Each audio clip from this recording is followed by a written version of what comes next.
Welcome back to This Day in Scottish History. I'm your host, Colin MacDonald. Today, we focus on a dark chapter in Scottish criminal history, marking October 24th, 1983. On this day, Dennis Nilsen, a man who would become known as one of Scotland's most notorious serial killers, went on trial at the Central Criminal Court in London, accused of 6 murders and 2 attempted murders. His story is chilling and complex, one that left an indelible mark not only on his victims' families, but on all who followed the grisly details of his crimes. Dennis Andrew Nilsen was born on November 23rd, 1945 in Fraserburgh, Aberdeenshire. Raised in a tumultuous household, Nilsen grew up as a quiet child, later joining the army and serving in various capacities before settling in London.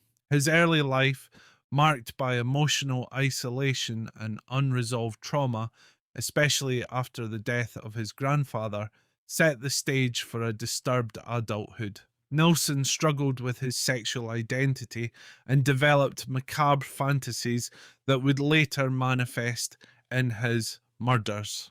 Between 1978 and 1983, Nilsen murdered at least 12 young men and boys, all of whom were vulnerable. Many were homeless or outcasts from society.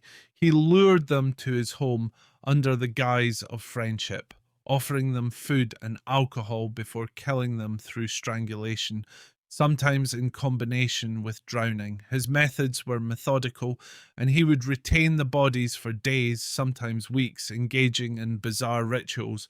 Nilsen would bathe and clothe the victims before dismembering their bodies, disposing of the remains in increasingly desperate ways, including burning or flushing parts down the toilet.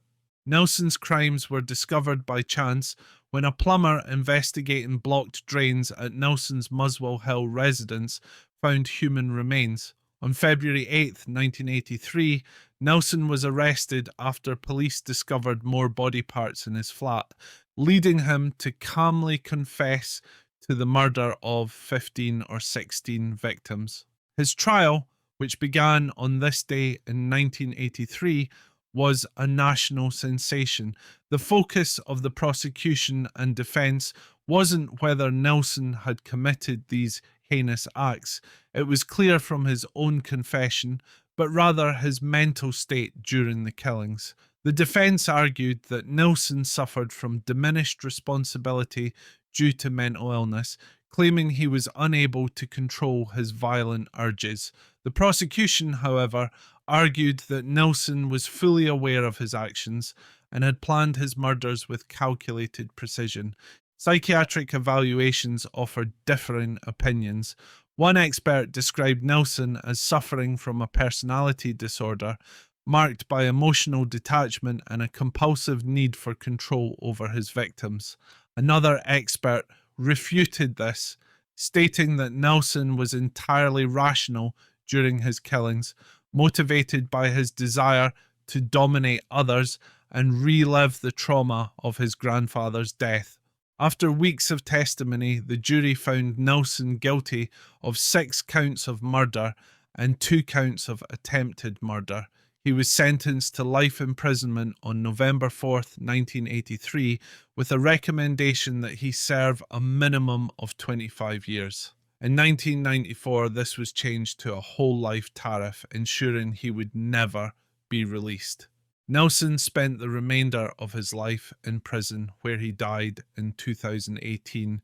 Even in death, his legacy is one of horror, as he remains a subject of true crime interest and media coverage. His case continues to be analysed for its psychological and criminological significance, as well as the failures of society to protect his vulnerable victims.